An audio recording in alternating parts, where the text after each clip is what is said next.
Quem que comeu sal? Quem comeu sal? Quem que comeu leite em pó? Quem comeu chocolate? E o açúcar? Todo mundo sentiu o gostinho, tá vendo? Então tá todo mundo ali bem sentindo aí no paladar. Olha só, depois você volta pra cá. Olha só, come mel, meu filho, porque é bom e o fato de mel é doce ao seu paladar. Nós estamos trabalhando sobre uma verdade relativa e verdade absoluta. E o mel é uma verdade absoluta na nossa vida, na verdade. Ele não é doce, é gostoso, na verdade. E ele faz bem para a saúde também. Só que tem dois sentidos. O que necessita mais forte.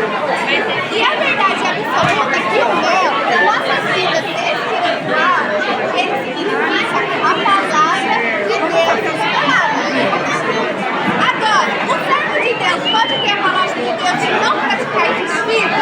Não. Eu tenho que praticar? Eu tenho que ler a palavra? Ah, eu não posso ter só a Bíblia em casa? Eu tenho que viver disso? Então, tá vendo como que todo mundo sabe que isso é absoluto na vida do servo que não muda? A palavra de Deus tem que ser praticada. E quando eu tenho a palavra de Deus e não pratico, eita coisa está Calma, tá filmando. Não faz bem, isso se torna relativo. Então o meu ele é bom até o momento que eu sente na dele. Amém? Então tá todo mundo aqui fora. Vai dar certo. Quem comeu o açúcar? E quem comeu aqui o achocolatado?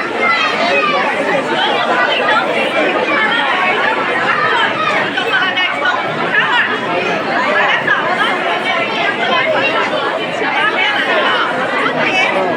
come mel, meu filho, porque é bom e faca de mel que é bom ao seu paladar. Eu quero fazer uma comparação. O mel. O mel vai ter. É quando vocês são coração.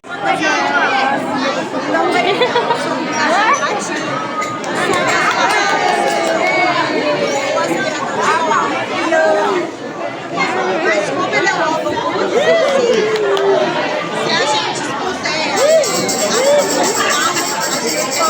que mais? Então a gente tem que cuidar do som alto. Se a gente colocar o videogame mais, a gente aprendeu não.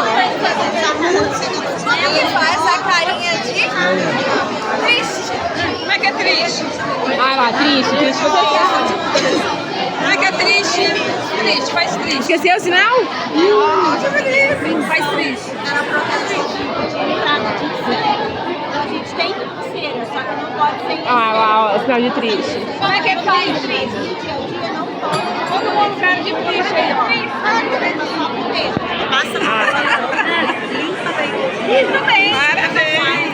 E agora, também admirado, tipo, mesmo assim, o que mais interessa a gente vai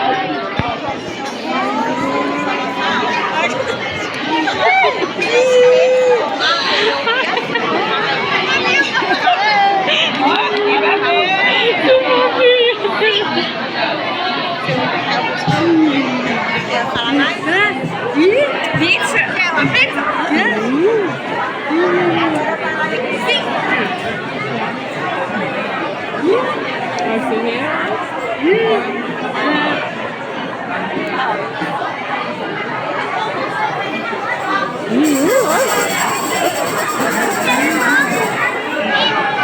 Cara, tá assim brava. Ela tá olhando assim.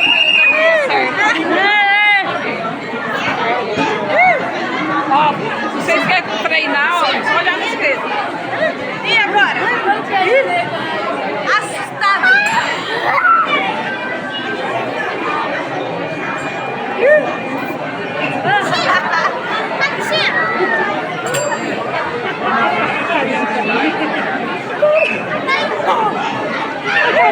E agora? Não! Cheguei! Não! Não! Não! Não!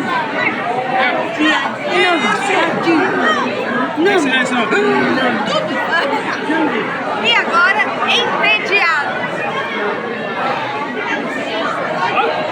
Tem gente até virando olho.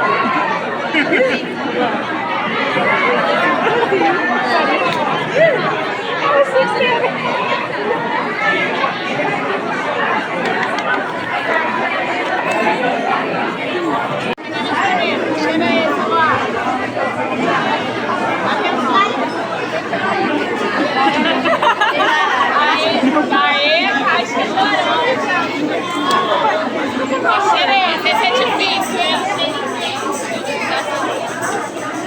é bom ou é ruim? É anti-café. Não. Olha, não pode. Tem cheiro, mas tem cheiro? Tá tem. Deixa eu ver, tem cheiro. Não, o cheiro tá bem fraquinho. Deixa eu ver. Tem cheiro? Tá muito fraco. É ovo. Tem um cheirinho leve.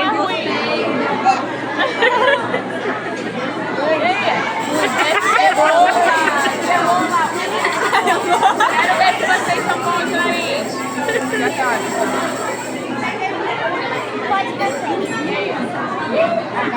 Café é muito bom, podem tirar, podem tirar. Vocês viram? Vocês sabem? Não foi o nariz? Foi sério. Sério que identifica todos os sentidos. E é por isso que faz comparação com o cérebro da igreja. Não é o cabeça da igreja fiel. Só ele sabe que é bom e não é bom pra gente. Amém? E ficava posicionado nos 4 cantos do tabernáculo. O tabernáculo, ele tinha de largura 100 covados e por causa de comprimento 100 covados e de largura 20 covados. Cada pilar desse, o pilar e a base eram feitos de cobre e o colchete era feito de prata, que é esse que está segurando a cordinha. Esse pano branco é linho fino, ele representa a santidade, por isso ele é branco. Que no caso, para entrar, só poderia ser judeu, só poderia ser judeu, né? E ele representa a separação, né? Por causa que a partir do momento que você entra é um lugar santo, né? Então, do lado de fora, como o Romano disse, é um lugar público, mas para entrar, né, é um lugar santo. E você pode perceber, ele é bem baixo mesmo, ele tinha mais ou menos, aproximadamente 1,5 metro de altura, esse cercado em pés, né? Mais ou menos 1,5 metro, e só tinha uma porta. Ele era pequeno, dava para pular, mas não podia pular, lógico que isso no lugar certo, só tinha uma porta que representa Jesus, que é a única porta, né? E é isso. Obrigado, grupo 1. Agora o grupo 2 vai falar do pátio. Louvado seja o nome do Senhor, isso mesmo. Então, lembrando aqui, os levitas que estavam aqui em volta, eles estavam em volta do tabernáculo, porque eles eram os responsáveis por montar e desmontar o tabernáculo. Eles não tinham terra em Israel. A função deles era cuidar do tabernáculo, então eles montavam e desmontavam. Quando a nuvem passava, os vamos lembrando da nuvem que levava a nuvem, era durante o dia e a coluna de fogo à noite. Então você tinha as tribos saindo primeiro. As 2 tribos saíam na frente, aí o grupo levita saía com o tabernáculo e as outras 2 tribos por trás. E assim o povo era preservado dos inimigos. Aí, agora é grupo 2.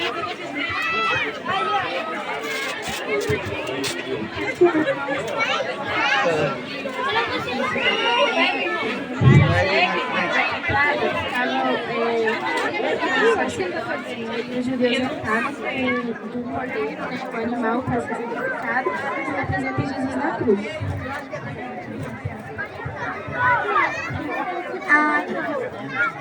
Aqui na parte do pátio, só podia entrar os judeus, o resto do povo, os outros povos, né, não podiam entrar dentro, passar essa cerca. Pois os judeus eram o povo do Senhor. Bom, irmãos, eles tinham uma única entrada que dava na frente do altar de bronze, que é o lugar dos sacrifícios. E depois disso, tendo a pia onde os sacerdotes se purificavam.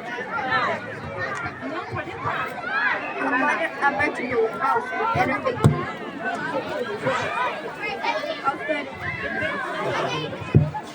O altar do holocausto era feito de bronze. E depois que os animais eram cortados, eles iam onde estava o serpente. Depois disso, os sacerdotes tinham que se limpar na bacia de bronze, que a base também era de bronze. Se eles não se lavassem, eles iam uma presa e eles tinham que se lavar para cuidar do local santo.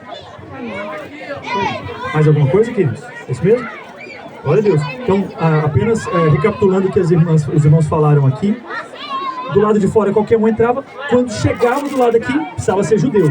A gente até citou para os adolescentes a passagem de Paulo lá em Atos, quando ele foi acusado de levar Trófimo, que era um grego, para dentro do templo. Isso era uma ofensa, você levar uma pessoa que não era judeu para dentro do templo era uma ofensa, e Paulo foi acusado falsamente disso. Então era essa região aqui onde acontecia o sacrifício, exatamente o pátio. Por que ali era uma ofensa? Porque era um lugar sagrado também, um lugar santo, onde o sacrifício acontecia. E a gente sempre comentou para os irmãos assim, o sacrifício era uma coisa muito grotesca, né? Era muito feio, não era bonito. Imagina que você está falando de vários animais ali, às vezes eram bois, às vezes eram vacas, às vezes eram cordeiros ou cabritos. Assim, todo mundo balindo, mugindo, o sacerdote lá cortando o pescoço, sangue saindo. Era muito feio. E era um local estranho. Só que até uma das adolescentes falou assim, era estranho, mas era santo. Amém. Por que era santo? Porque aponta para o que o Senhor Jesus passou. O que o Senhor Jesus passou foi terrível ali naquela cruz, né? O sangue derramado dele ali, as chicotadas, os insultos. E a palavra fala que ele também deu um grito, né? Eli, lama sabachthani, ou seja, Deus meu, por que me desamparaste? Era ele mesmo. Então, essa cena feia aponta para o sofrimento do Senhor Jesus. O sofrimento dos animais é o sofrimento do Senhor Jesus. E detalhe que os animais também eram animais dóceis, né? Quando a gente fala da ovelha, principalmente o cordeiro, era quase que um animal de estimação, como se fosse um cachorro hoje pra gente.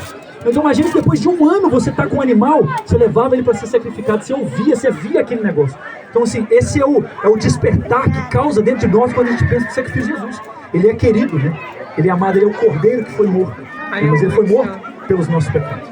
E o sacerdote saía depois ali ensanguentado, cheio do sangue, e ele tinha que entrar dentro do templo. Então, antes disso, ele passava pela pia de bronze, ele se lavava.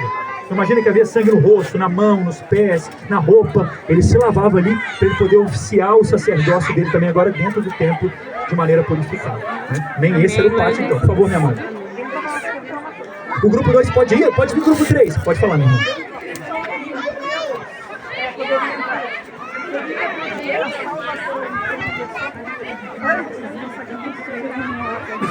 Os judeus, eles sempre foram um povo escolhido do Senhor, né? E antes do Senhor Jesus vir, para você fazer mais um nível de santificação, né, queridos?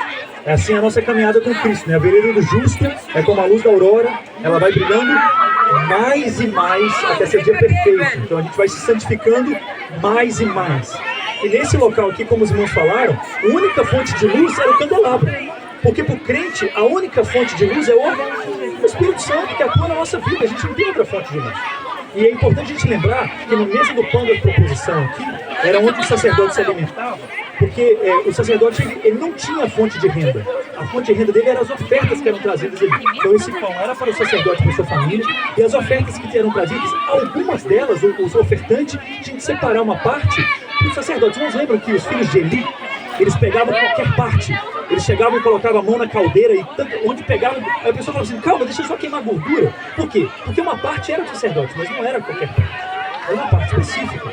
E os filhos de Eli, eles davam coices, diz a palavra na oferta, porque eles ignoravam isso. Eles faziam isso e tinha a ver com essa parte, que eles pegavam aquilo ali e levavam para o lugar santo e comiam de qualquer jeito. Mas não era para ser dessa forma, né? E outra coisa também, né? A luz que ficava ali no templo é a mesma luz que está lá em 1 Samuel 3. Samuel foi chamado antes que a luz, era essa luz aqui, era a única luz do templo. Antes que a luz se apagasse, isso aqui precisava ficar aceso o tempo inteiro. E quem mantinha isso aqui era aceso? Era o sacerdote. E quando apagava, significava que o sacerdote já não estava se importando mais, né, pastor? Mas antes que a luz se apagasse, o Senhor falou que você não vai. Agora você vai segurar aqui. Agora aperta, vai. Aperta. Que legal! Aí. Ah, tô gravando, tia. Por que tá gravando? Ah! Vai, tal. Sim. Ele vai morrer, vai. Não pode parar, não. Melhor quebrar a costela, o coração continuado. Muito bem, deixa É mãe de qual eu... igreja? De Piquete. Pastor? Pastor Ricardo Guedes, sim. Ele está em Taubaté e cuida de Piquete também, Cruzeiro e Piquete. Então, qual que é o primeiro passo? É a irmã justamente conversar com ele. A primeira bênção está dentro de você, ninguém tira. Quem colocou isso? Você vai vir aqui trabalhar, você vai pagar para vir, né? Você tem que pagar a sua inscrição. Tem que pôr seu combustível no carro, ou vir de ônibus, seja como for. Voluntário. Mas é um mistério, irmã. Como eu falei pra ela, é algo maravilhoso.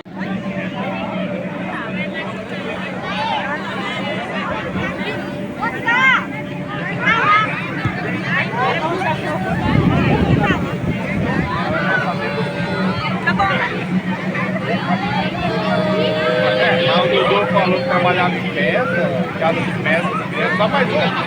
Mas o que ele trabalha? Vai lá! Ele é palhaço passaquinho. Vou soltar. Dá um tchauzinho. Aqui, ó, dá tchau. Dá tchau. Subir 600. Vou descer, tá?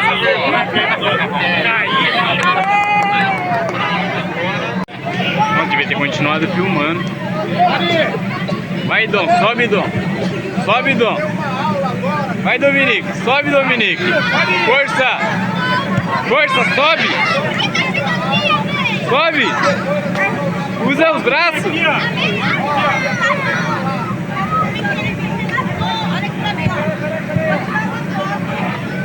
Vai, Dominique. Força.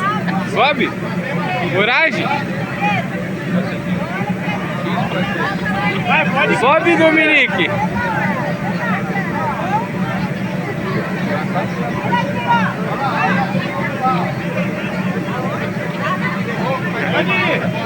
Sobe, Dominique. Segure, sobe.